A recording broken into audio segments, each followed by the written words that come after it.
All right, kiddos. Great to be back. Sorry, again, chasing the kids around the lacrosse field past couple of days. Missed out on the podcast. And again, I'm going to remind everybody, you do need to take a vacation from time to time. Next Thursday, I'm leaving for a bit. Going to still be checking in. Going to be doing some work. What I tend to do on my vacation, I explained this before, is I take the first week off completely, and I'll start rolling back into things even while I'm away. But you know what? Let's get into everything that's transpiring right now. A lot of questions, regards to the markets, the economy, what's happening next. Make sense out of what happened on Friday via Monday, via yesterday, and what it all means. Wish I could. You can turn on CNBC, you can turn on Fox Business, and you can listen to all of these wizards of smart give you their best guess. That's all it is. It's a guess. My take of what I'm seeing out of high quality companies. You get earnings that are coming in, and you've got companies talking about some of the issues that they're facing, that they have faced, that they're going to face moving forward. One of them is a currency issue. Let me explain how this works. If you are Google and you're selling your services over in Europe, and you got to take those euros and you got to switch them back to dollars, you're not getting as many dollars because, again, the dollar value has risen versus the euro. Certain companies have gotten whacked. Johnson & Johnson's numbers yesterday, they said it's most certainly a concern. It's part of doing business. It is what it is. Can the euro fall much more? Yeah, it can. If Russia decides to, hey, pull the plug on natural gas, could be most certainly be problematic. But we'll talk about that a little bit later. Some of the other things I'm seeing companies do. Say, for example, Monday you had the market was up and then it sold off. There was some report on Bloomberg that Apple is slowing the rate of hiring at its company, and certain people that are leaving the company, that are retiring, might not be replaced. And that was seen as bad news. I don't know if it was seen as bad news by computers, by the Whopper and Skynet and all the algorithmic traders that are out there. Could be. I don't know. To me, it's freaking great news. It's bloody great news. This is what I want out of the companies that I own. I want them to take a look. The economy's slowing. I want them to take a look at their business and find out how they can be more efficient, how you can do more with less, who is not doing their job. Listen, this happens to every business, okay? I'm doing it with mine right now. I'm going through, what am I spending money on? What radio stations am I? What's working? What's not working in my business? And we're reevaluating all that because, again, you want to be anti-fragile. You want to come out of slowdowns. You want to come out of setbacks, recessions, whatever the hell you want to call it. You want to come out stronger on the other side. That's what smart companies do. Now, certain companies have no choice. They don't have cash. They're not profitable. They're having to do these things. Listen, Silicon Valley got nuts. Let's just call it what it is. All the venture capitalists and all the money flowing in that direction. You're hiring kids out of college, hundreds of thousands of dollars a year. Did you think that was sustainable? Did you really think that was sustainable? It's not. It's not. And much of that is slowly but surely going to go away. And that's not a bad thing. It's not. Companies will be stronger coming out the other side, and that's what you need to be looking at. And that's how I'm viewing the markets right now. I don't know if the market's going to continue to go up. I don't know if it's going to bounce around from here. I'm looking to accumulate as much as I possibly can. I remember this conversation. It's with my brothers. We were out to dinner. This was, what is it? I don't know. Let's just say 8 years ago.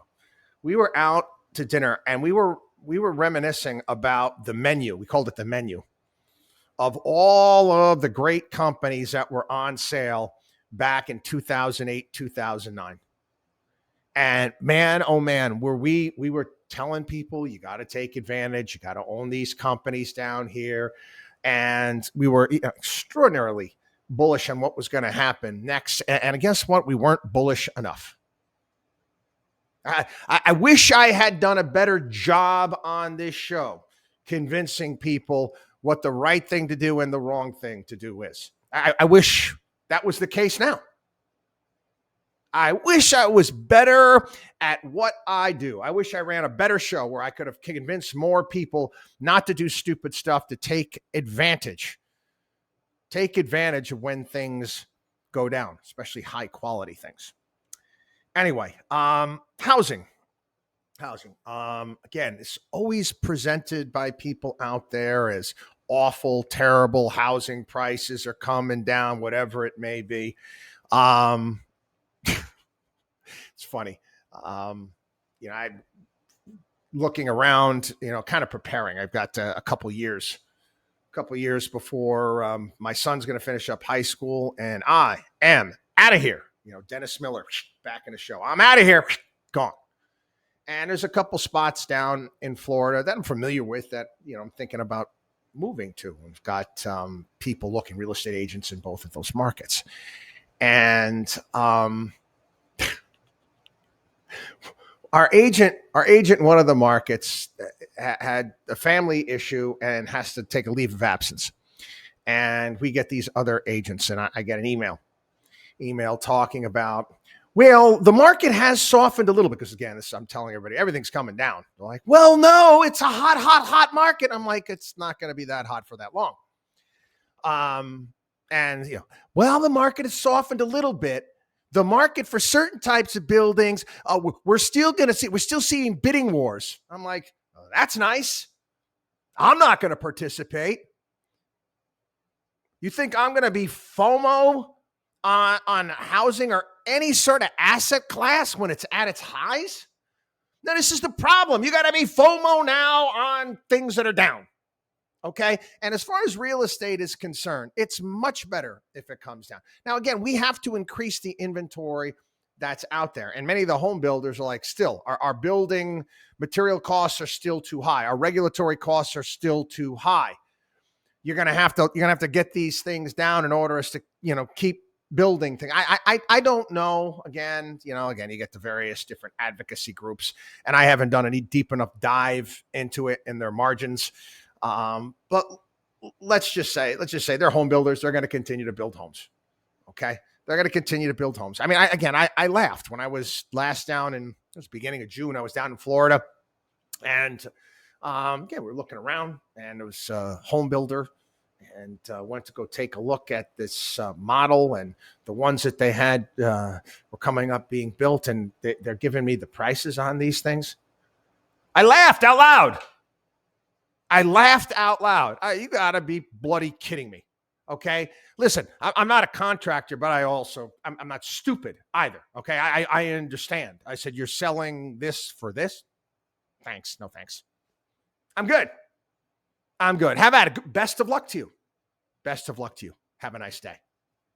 That's it. Sometimes you have to do that, people. Anyway, Bank of America, their revenue's up.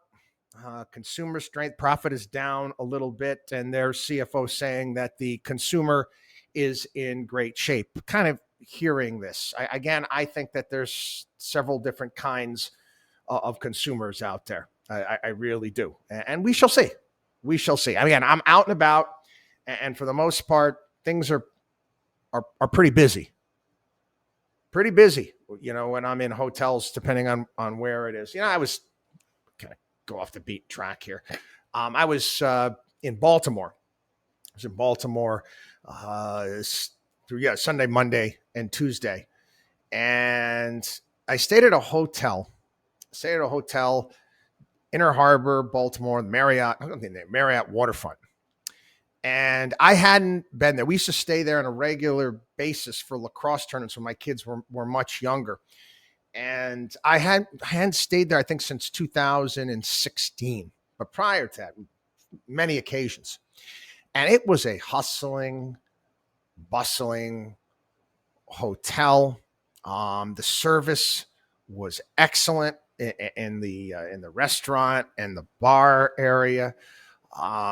Rooms were, cleaned right away. The Inner Harbor area of Baltimore was it was doing well. It was a great area, up and coming. They had another area near there. It was called Fells Point, where they had a lot of brand new restaurants that were going in and whatnot. Let's just say it's not like that anymore. And to be honest with you, it made me really sad. It did. It did. Things fall apart, but they don't have to. They don't have to. Again, it's a funny thing. Everything needs to be maintained. Okay? The whole set it and forget it mentality. Because you were doing well doesn't mean you're going to continue to do well. Look at New York.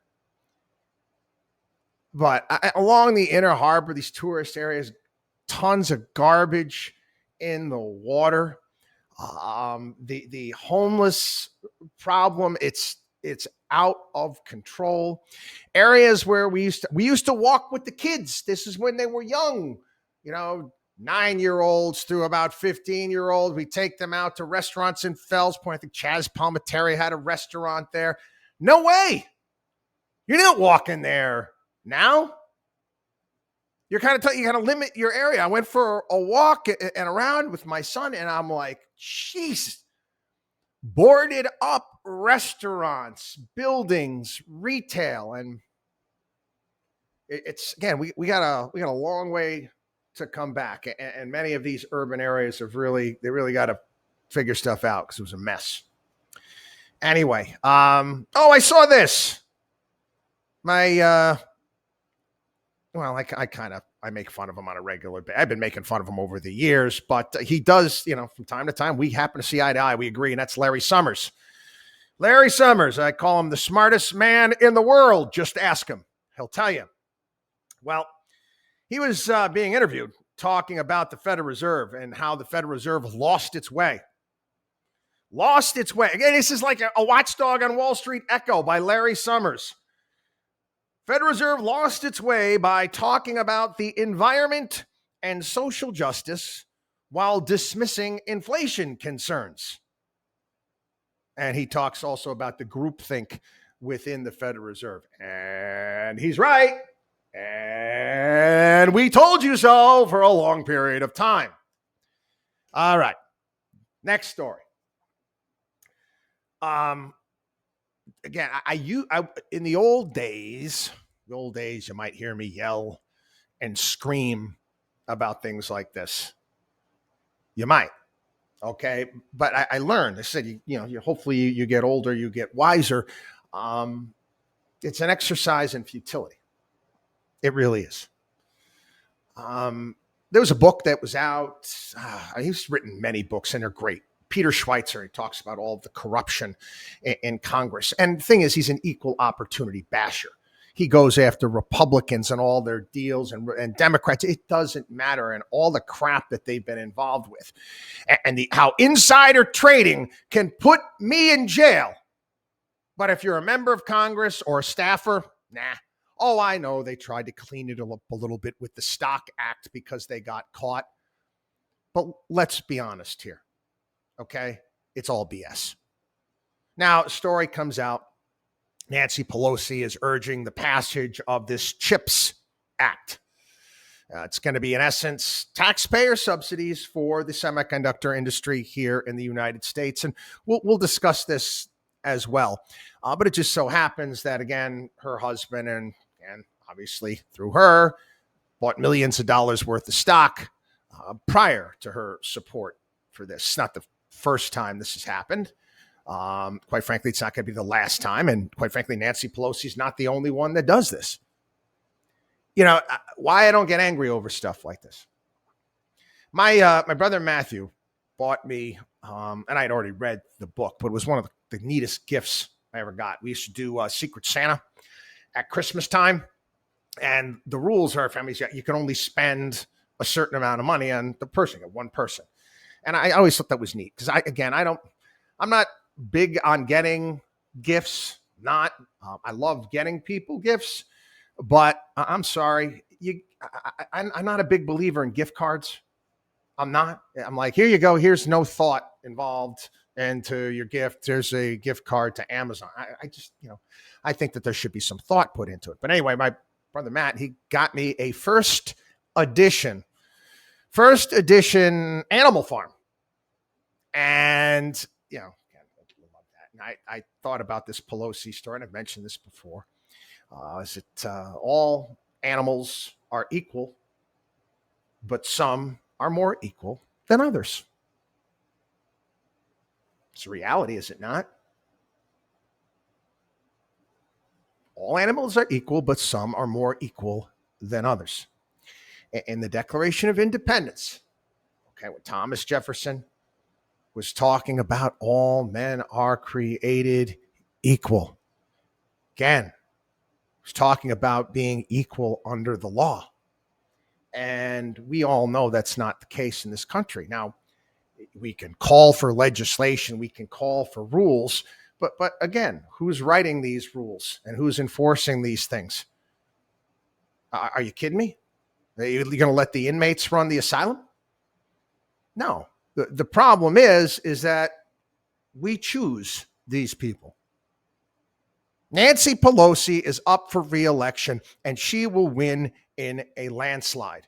Her constituents don't give a shit about whether or not she does insider trade. They don't care. And let's be honest, you think they're going to get Nancy Pelosi? I wouldn't surprise me if Nancy is the actual de facto president of the United States right now. Well, you think Joe and Kamala can handle it right now? She's third in line. Wouldn't surprise me to say she is running the country right now. You think they're going to get her for insider trading? No. People, you know what? You want to change things, vote differently. Okay? Vote differently. Stop going to these freaking Democrat rallies, Republican rallies, and bowing down to these politicians that the party picks, not you. Take a look at what they've done in their lives, what their actual record is. Yeah, I'm kind of going back in time here. This is, I'm trying to remember the exact year.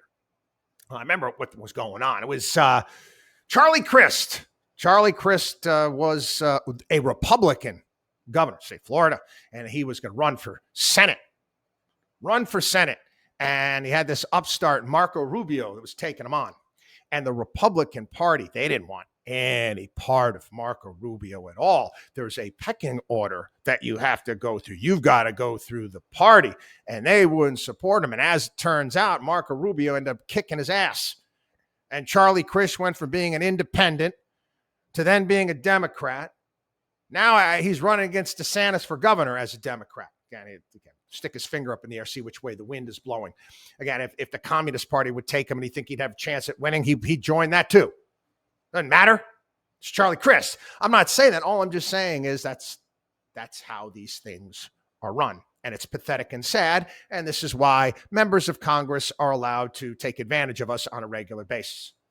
It is what it is. I want to discuss this. I actually it was a great message that I got. And I've gotten emails and questions like this before. I think it's a good time that I address this. And in essence, the question was asking me about whether or not it was worth this individual's while or time to vote on the shares that he owns in the companies, the proxy votes. And I was thinking about it a little bit, and because I always do, and I've always recommended that people should.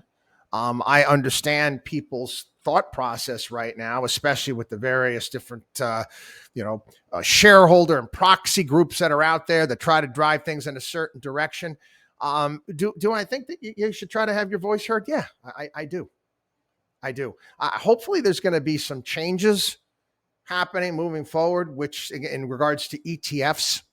And I hope that this is the case. Again, I think you're going to need to get a Republican in the White House to get this through. You're not going to get it through the current crop of characters, but it's going to eventually be in regards to ETFs. And rather than having the ETF company vote the proxies. It's going to be the people that have the beneficial ownership of those shares. So you can get rid of all this ESG bullcrap and whatnot. But again, I can ask the same question. Is it worthwhile for you to go to the polls? Is it worthwhile for me? I live in the state of New York. I'll put it this way. Is it worthwhile for me to go to the state? I live in the state of New York, which is a blue state. Is it worthwhile for me? And again, like I said, I'm not a member of any party. Most certainly a libertarian conservative guy, so you can kind of figure out the type of candidates I'm voting for, almost knowing that they don't really have much of a shot. Yeah. Do I go? Absolutely. And again, it's your company. You're a part owner. You have a say. Why not? Why not? Doesn't take that long. Anyway, great question, by the way. The euro up significantly yesterday. This was on the ECB, the idea that they might raise their rates by 50 basis points rather than 25. They're looking closely at it. There was also some news in regards to natural gas flows and how it picked up a bit, and that was encouraging to them over there. If the natural gas flows they don't turn out the way that they're supposed to, and Russia pulls back, the euro is going to drop a lot. But let's get into this right now. I don't think that that's going to happen. And Vladimir Putin has already said Russia is going to honor their gas commitments. But it kind of puts a little hedge there saying, well, I could curb it some more depending on the sanctions that are put on me.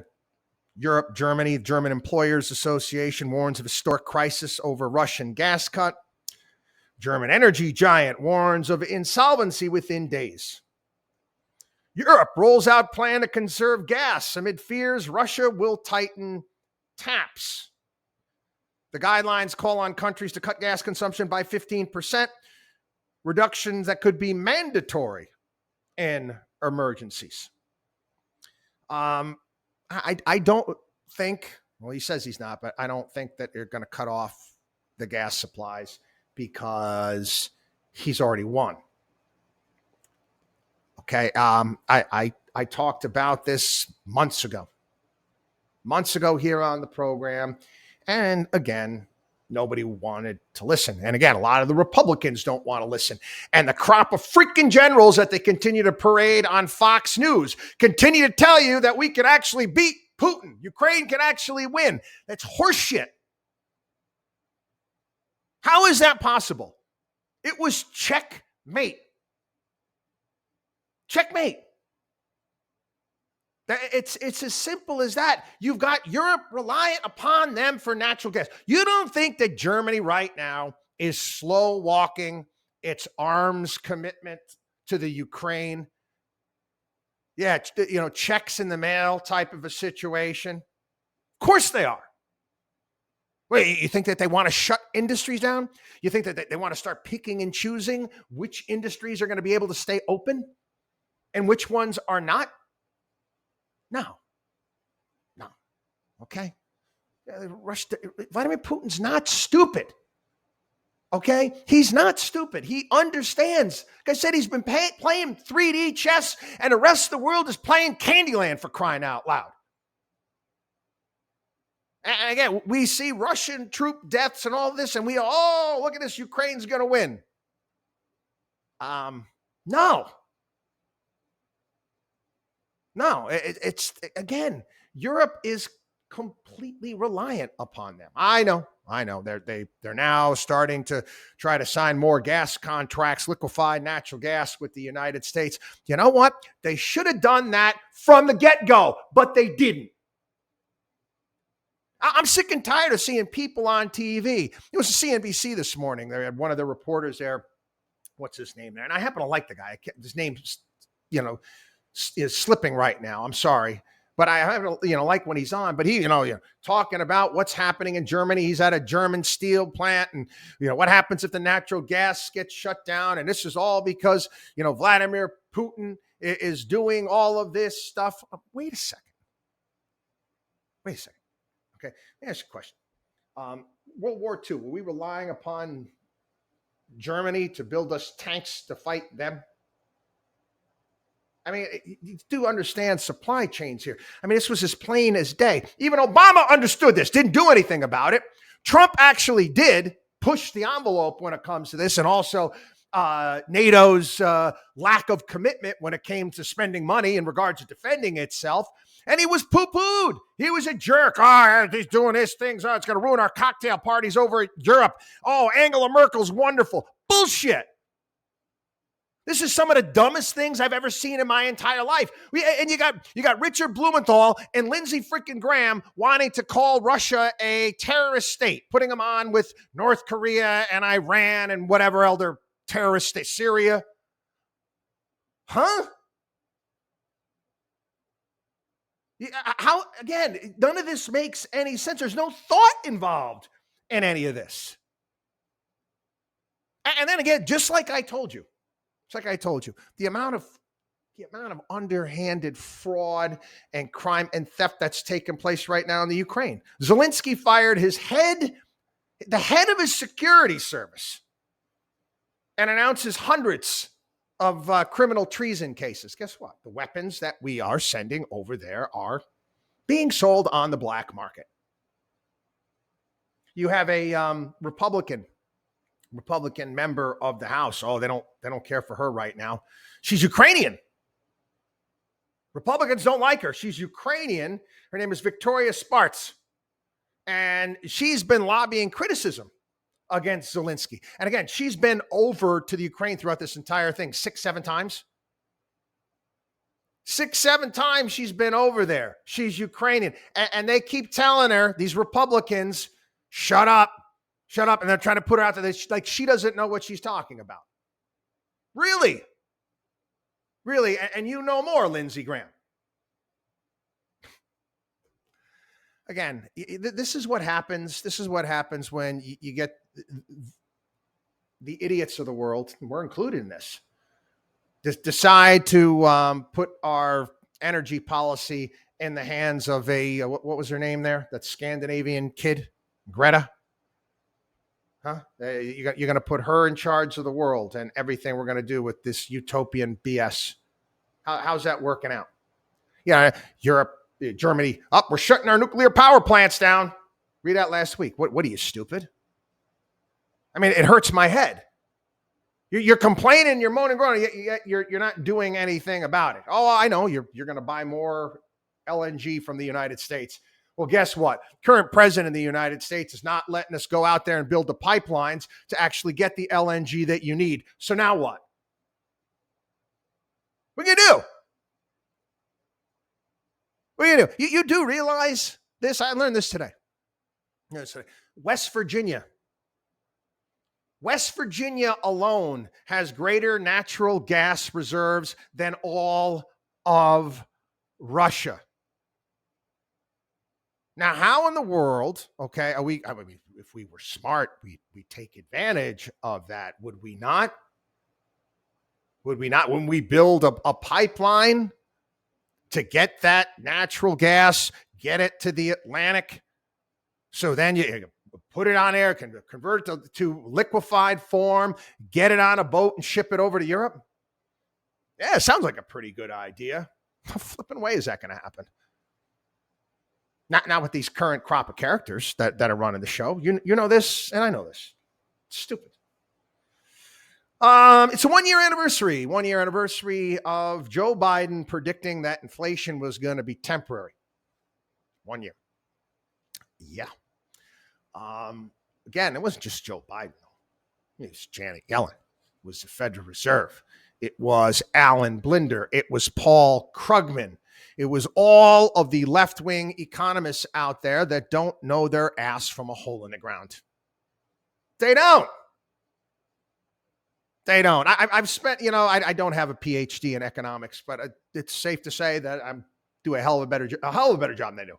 Oh, sure, they can come up with some funky ass models and whatnot that, quite frankly, I won't be able to read. But I most certainly can go outside and tell you what the weather is and how the world works, whereas they do not. So you guys can have fun playing with your models when we in the real world we actually know what's going on.